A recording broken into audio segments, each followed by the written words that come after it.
Hello everyone. Welcome back to the SF Zone by your Shirwan #Abhyas. So, we'll continue with chapter number 8, standard 10, that is Natural Resources English Medium. Okay, so the topic for today's lecture are the three remaining types of soil. Those are mountain soil, forest soil and marshy or peaty soil. So, we'll quickly complete this, okay, and we'll jump to the next lecture for the last two remaining topics. So, look here. Mountain soil. So these, thus, and this one of the three, or in fact all three are the minor types of soil, as these are present to the limited areas in India. Okay, and hence they are minor in nature. Clear? Okay, area wise. So look, the mountain soil, where it can be found exactly? So it can be found on the slopey and the valley regions of Himalaya at the height of. The height is very important for mountain soil. The altitude of 2700 meter to 3000 meter. Okay. The region is slopey, and as the formation of soil will take time, so as soon as a kind or the very thin layer of the soil is formed, the rain will fall, and due to that rainfall, all the soil particles will flown away.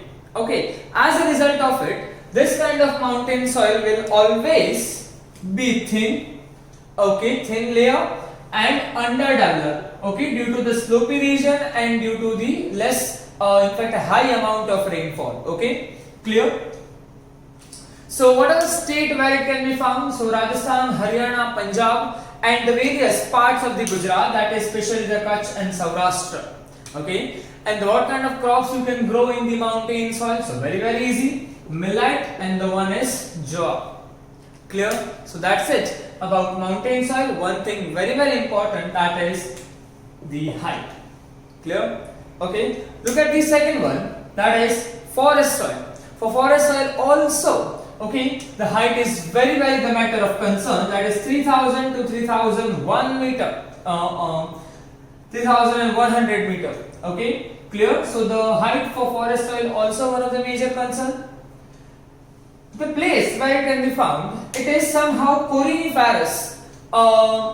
Coniferous, which means the trees which are there are cony in nature. That is the birthday cap, okay, that we have, that you all have here, okay, on the birthday parties of the various children or students. Okay, so that shape of that cap, that hat, is a kind of a cone. Okay, so such kind of trees are there, and that trees makes the forest, and hence that is coniferous forest, then of Himalaya, then of Sahyadri mountain, then of Eastern Ghat, and any other various places you will find the forest soil.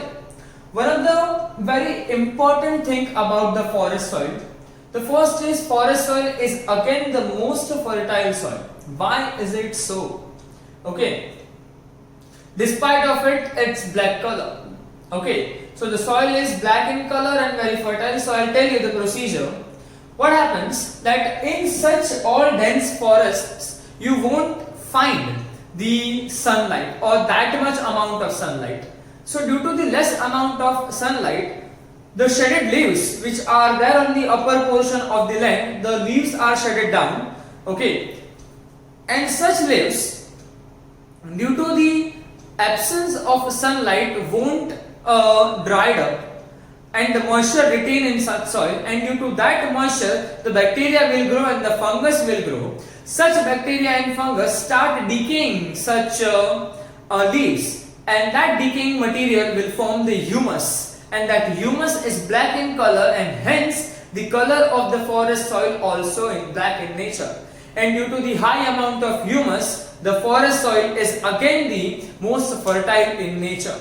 Okay, clear? What you can grow here? So tea, coffee, barley, and the various kind of spices. The one thing is very important is that the upper surface is black due to the decaying procedure and due to the decaying leaves and all, that is black. But as soon as you go down, as you dig the soil, the color will change and you will find blue or red color as you go down in the soil. Clear? Okay, and this soil again limited to the some extent of India. It is not found in the many places of India. So that's it about forest soil. And the last for your syllabus, that is marshy or peaty soil. Okay, this marshy or peaty soil is developed in such area where the humidity is at its great extent. Okay, where there is a high amount of humidity, where there is a high amount of moisture available. During the rainy season, such kind of soil is completely submerged into the water, so you cannot distinguish whether it is the water or whether it is the soil, and there are chances of you to sink down in it. Okay, so for that you have to keep in mind, as it is not that much deep inside, so no worry about it. Excess of biotic element you will find, because where there is sun, where there is soil and where there is water, if you will find a mixture of this, then algae will definitely present. Algae will occur and definitely will occur. Okay, so due to the high amount of biotic element are there, algae is there, but still you find the insufficiency of potash as well as phosphate. Clear? Okay, so it is not that much fertile in nature. Clear? Places where it can be found: Odisha, West Bengal, Tamil Nadu and Bihar, no worry in it, but very important MCQ or one marker from marshy and peaty soil is that Almoda district of Uttarakhand, that peaty or marshy soil is present in the Almoda district of the Uttarakhand. That is very important one marker for you. And yes, again, marshy soil also presents in very limited extent of India. So that's it about the various types of soil. Thank you.